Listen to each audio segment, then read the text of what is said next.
I'm Melissa. This is Martin, Haley, and Maddie, and we're cruising America's Great Loop on our boat Cavalier. We welcome you to hop aboard and share in this journey with us.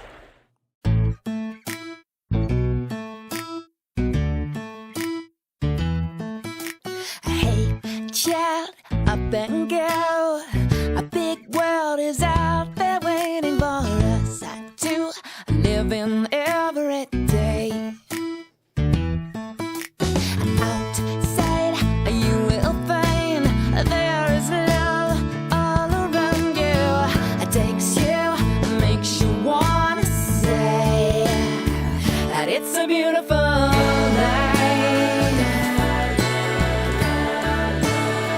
And it's a beautiful world. And it's a beautiful time to be here, to be here, to be here. Yeah, the sky's blue, just us two, side by side. We'll see the world that surrounds us. Hey, seize the day. Each road, every mile's a photograph in motion to astound us, carry us away into a beautiful life. 'Cause it's a beautiful world, and it's a beautiful time to be here, to be here. Leave all your cares behind you. The sun is rising. Turn around, it's right in front of you.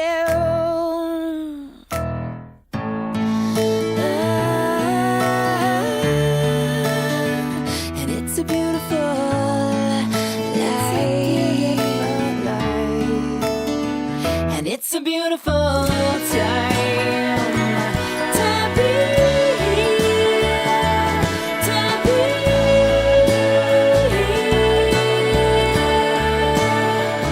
It's a beautiful day. And it's a beautiful time to be here, to be here, to be here. Well, welcome back to the Cavalier for another episode of Cruising Cavaliers. Cheers, baby. Cheers! So, what we're going to talk about today is our stay in Green Turtle Bay. Yeah. It's pretty nice here. We really do like it. It's a neat marina, full service marina, and everything else. It's pretty cool. They actually have a full spa here with an indoor pool and what do you call it?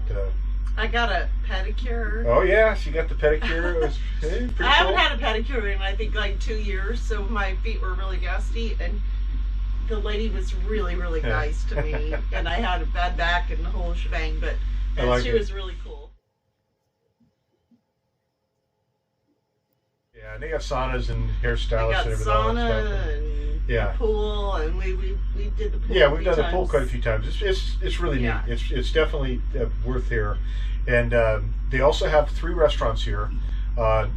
They're closed right now. The main yacht club restaurant they're remodeling, so it's not open, and the other ones are seasonal, so they'll be open in another few weeks or a month or something like that. Yeah. And if you're here at normal loop time, I think they would be open late into late November, but they weren't open here when we were here. But so Green Turtle Bay's cool. They have the transient docks. There's a bunch of them, and the bathrooms in the laundry facility are right there and are really good.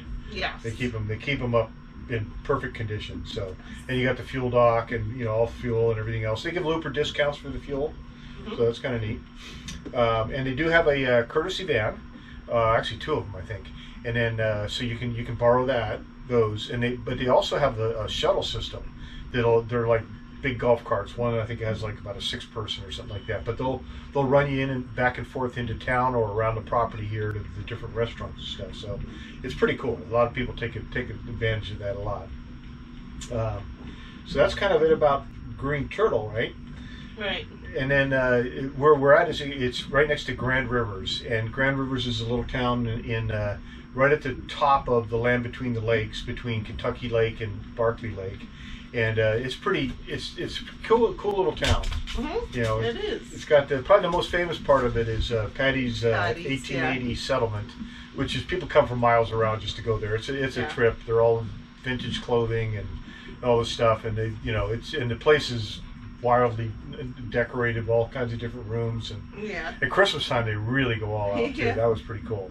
Yeah. So and then there's several other restaurants in town too. Mm-hmm. And a little tap room that has music on Friday and Saturday nights, and then a really nice little grocery store too. You can get almost anything there, you know. And then if you using the courtesy cars, you can go to Paducah, which is about a half hour away. Yeah. So that's pretty cool. So. And what was also fun is we were talking with Chuck, who he works part-time, I guess. Yeah, here he's retired, but he came back to work part-time. And he's just doing all kinds of random stuff. And then Martin got talking to him about fishing. Yeah, of course, he loves fishing. And so he hired him to take him out. I hired him as a guide to take me out on the lake and show me how they fish the lakes here. And did you catch some fish? Oh yeah, we caught some fish. caught some white bass and yellow bass, which was really good. Can't ever tell perspective. Hey, this is my first little keeper, a little keeper yellow bass. First one. This one's going in the well. Hey Chuck, there's my guide, Chuck. How's it going? He's got to get us on the fish. We're out here on a beautiful day. Hopefully the sun's going to come out a little bit later, but right now this is beautiful out here. Hopefully. Here. Hey little guy.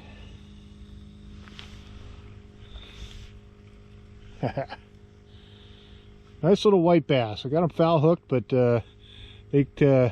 Chuck says they come by and just swipe at them, and that's why you get them sometime like this foul hook. But he's a nice little white bass.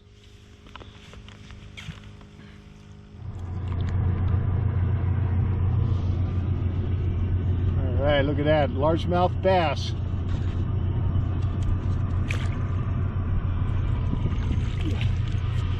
Very cool. Pretty nice. Beautiful little fish. What do you think that is? About a 3 or 4 pounder?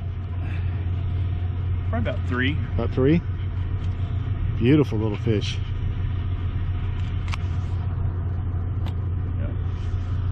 Yeah. There we go. Well, they go back in the water. We don't keep those. There you go. Have some fun. So Martin went fishing yesterday. How many fish did you catch? We're going to find out. Okay.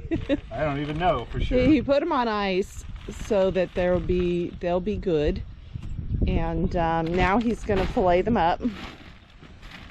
So Martin's getting ready to fillet his fish that he caught yesterday out here at Green Turtle Bay. Chuck took him out fishing, and looks like they caught some fish, which is great. Yeah, so basically these are all bass. The 2 bigger ones on the end are white bass, and the other 7 of them, I guess, or 8 of them are yellow bass. Some of them look kind of small. There's no limit on the size? On the yellow bass especially, there's no limit whatsoever. Okay. So they'll be small little fishy. There's billions of them out there. Wow. They're all over the place. Good job. And we're going to fillet them up using what Melissa got me for Christmas, my new Danko knives. My new Danko fillet knives. I'll probably use the smaller one. Anyhow, let's go. Let's cut some fish. We'll see if I can actually film it, because I'm a wee bit squeamish about this stuff. We may need to set it up on a tripod or something. I don't like this part. I like eating them, I just don't like this part. Wow, good job. Yeah.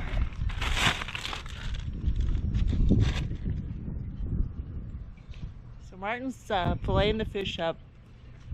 I'm gonna try real hard to video it, but it creeps me out. It's kind of, I'm very squeamish. He's doing a good job. These fish have, I got to be careful with them because they're really sharp.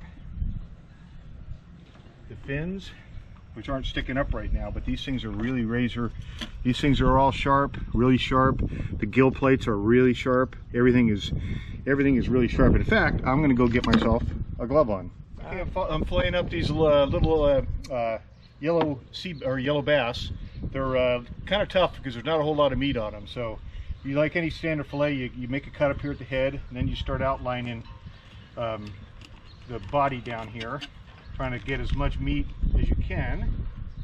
Taking your knife in there, scraping along the bones. Get as much meat as you can off these little guys. They'll be nice little, a nice little single portion.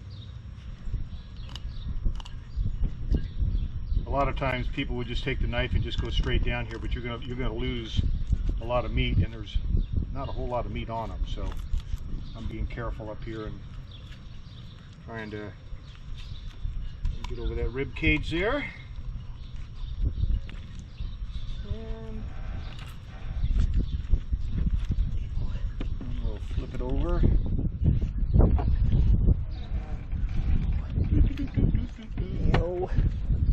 Okay. And take it off the skin. Okay, just a nice little piece of fish for fish fry. Yeah, we came back the other night, I think the next night after that, we filleted them up and we had a fish fry on Cavalier with some of the other boaters came over. Pretty cool. And our training captain happened to come by. They were planning, he and his wife were planning to go to Patty's, but they were like going to swing by and just like say hello, and it's like they ended up staying. They ended up staying here until like 10 o'clock last night. And it was so fun talking to him because the last time he saw us, we didn't know what we were doing, and we still don't a certain way. But so he's training as Captain Tom Howard. He's a training captain out of Cape Girardeau, Missouri. So pretty cool. And he has a boat here. This is why they come here. So that's pretty cool. And it was a lot of fun. Then we went out with Chuck fishing, like you said, and we'll probably end up having his contact info because he's doing it as a guide. You can hire him to do it. So we'll probably have his contact info in the video down. Really cool guy too. He's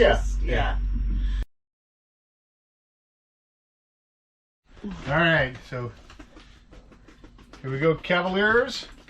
There are good ships. There are wood ships. There are ships that sail the sea. But the best ships are friendships, and let that always be. Oh. Cheers! And may we all be in heaven half an hour before the devil knows we're dead. Cheers! Cheers! Awesome. So we really enjoyed our time here. It's a great place to stay and hang out. And we are kind of hanging out. We're going to be heading down the river. We're actually up the river, up the Tennessee River to Chattanooga here in a couple of days. We're going to leave, and we're still awaiting the lock down in Demopolis is still broken. No definite time, but they're indicating it's going to be probably sometime in May. So we got some time to kill. So we're going to go up to Chattanooga and spend some time up there, and probably rent a car, drive around, and do some of the sites and stuff, from there and stuff. Maybe even go over to Nashville and stuff like that. So we won't really have any final plans until we find out when the lock is actually going to open. When do we ever have final plans? I know, we never do anyway. So we make plans and then we change them before we've even. There's never final plans in boating. Yeah. So. But anyways, it's been a lot of fun. Being here, it's been a great place to decompress, I guess. Yeah, you get stuck places when you're boating and different things. This is a great place to be stuck. It's a great place to get stuck. And that's kind of why we're hanging out here. It's just not a lot of stuff is open going down the river, so we figure there's a lot of stuff here that is open. Why go down the river to places that aren't when we're here? Right. So, but we do want to get to Chattanooga. Chattanooga is going to be fun. Yeah. I think we're going to stay at the Marina right downtown too. So that'd be kind of cool. So. Hopefully soon. Yeah, hopefully soon. So we'll be having some videos of other places here pretty quick. So anyway, I think that's about it. Huh? That's it. Yeah. So anyway, thanks for coming along, and another episode of Cruising Cavaliers. Cheers and happy trails.